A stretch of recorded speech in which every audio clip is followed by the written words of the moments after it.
What a blessing it is to be together this morning, and in fact, to be able to worship all day long on this Christmas Eve. This is also the fourth Sunday in the season of Advent, and it is on this Sunday that we focus on peace. Peace.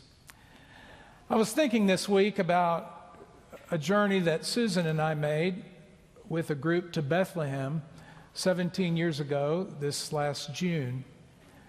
And I remember it so well because on that trip, when we visited Bethlehem, it seemed like peace was breaking out all over.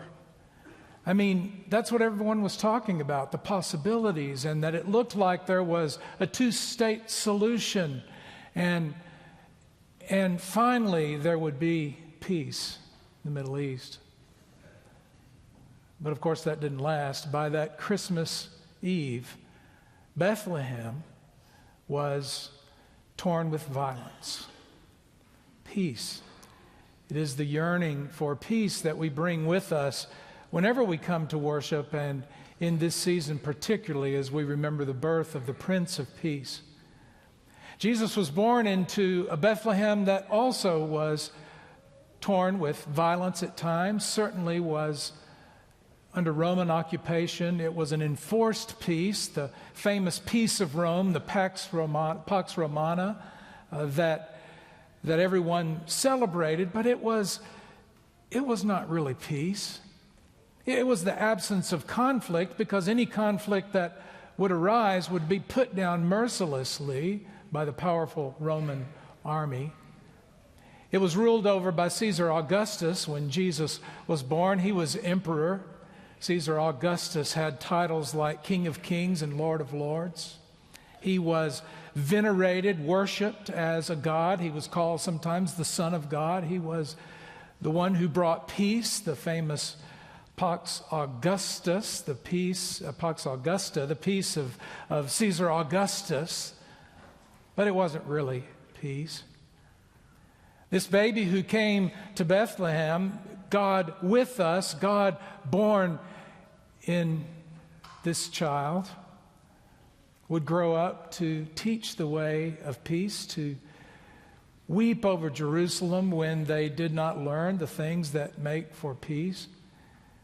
He would come to bring peace, peace that is within, and peace that issues forth then out of that life into the community and into the world. Peace. So what is peace? When we celebrate peace, what are we celebrating? Well, the Apostle Paul spoke of peace all the time. He talked about the peace that passes understanding. He spoke of peace even though Paul lived a tumultuous, difficult life. Paul spoke of peace over and over again as a peace that is there even in the midst of difficulties and troubles.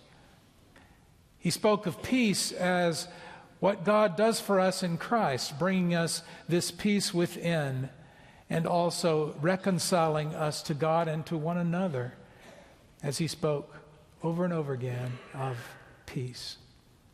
Many years ago, there was an art competition that simply gave the instruction, paint a scene of peace. And people painted different kinds of scenes. Some of them were mountain lakes that were so peaceful, so still that you could see the reflection of the clouds perfectly in the water. Or perhaps a deer feeding in a meadow by a stream. Images of peace. But the one that won the competition showed a raging waterfall, and the spray coming up from the waterfall, and the torrents of water, and hanging over the waterfall just beyond the spray was a limb, and in the fork of the limb a bird's nest, and in the nest a mother bird and two baby birds. And that's peace. It's not the absence of turmoil. It's not the absence of the roaring rapids, but it is the calm even in the midst of that scene.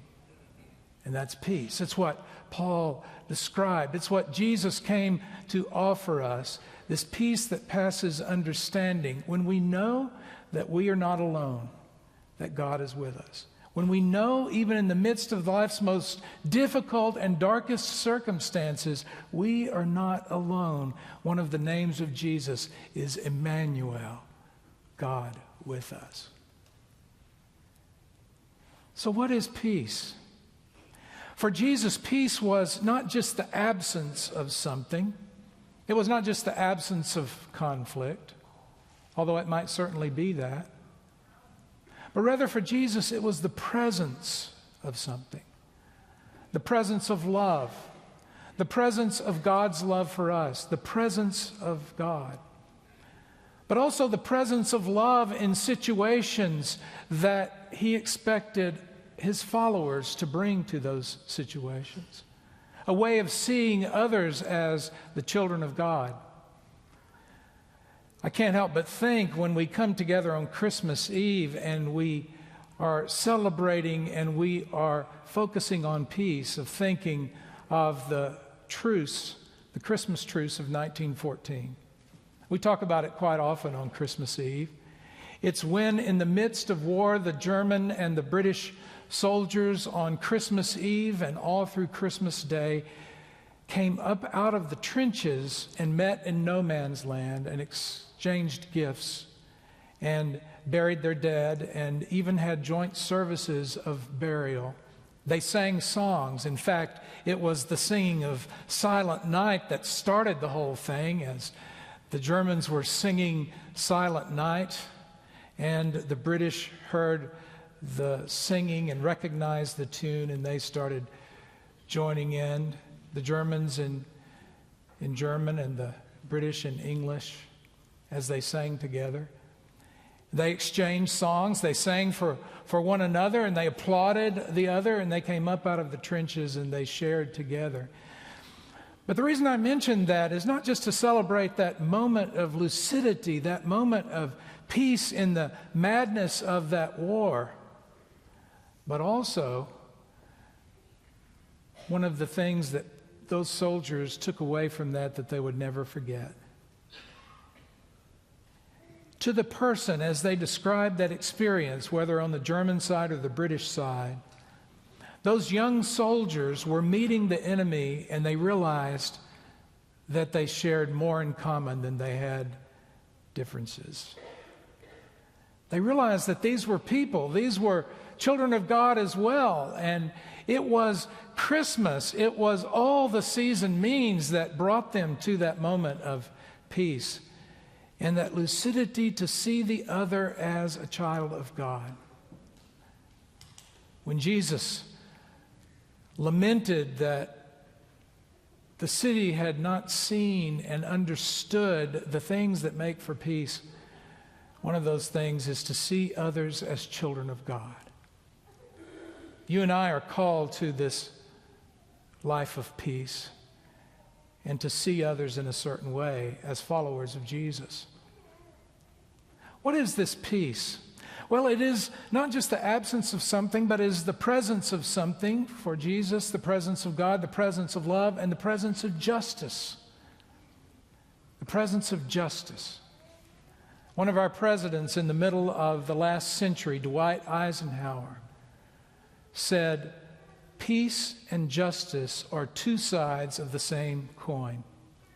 General Dwight Eisenhower, then President Dwight Eisenhower, who knew the horrors of war and understood what makes for peace as he tried to lead the nation into a different kind of reality, said, "Peace and justice are two sides of the same coin." It's what Jesus taught as well.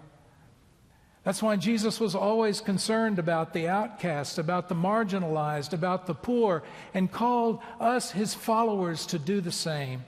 Oh, that we in this day would know the things that make for peace. So I want to leave you with this image. There is an artist whose name is Frank de las Mercedes, and he creates boxes. He and his wife have created boxes, they have kind of abstract art, and under the address label is a word. Some of the boxes have the word love, some have the word hope, others have the word peace. The boxes don't have anything in them, but they have, by that word, peace or hope or love, fragile, handle with care. And they mail these boxes all over the world. They have mailed out, they started in 2006, they have mailed out 16,000 of these boxes. All over the world. They don't ask for anything in return except that whoever receives a box would email back pictures and videos of themselves with the box. The gift of peace he sends out. It's just a box. But when God gives this gift of peace, we open this gift, and what we find is God's own self in there. The Prince of Peace, God with us. And we receive that gift. And the thing about receiving that gift is we are expected to do what is usually frowned on. We're expected to re-gift it. We're expected to re-gift it. To give what we ourselves have first received. The gift of love, the gift of hope, the gift of joy, the gift of peace. Jesus said, "Blessed are the peacemakers, for they will be called children of God." The Apostle Paul said, "We have been given the ministry of reconciliation because God is in Christ reconciling the world to himself." We come to the Lord's table in a few moments, remembering the things that make for peace. We come remembering all that God has done for us in Christ. And we come to receive, and we go from this place to give. Amen.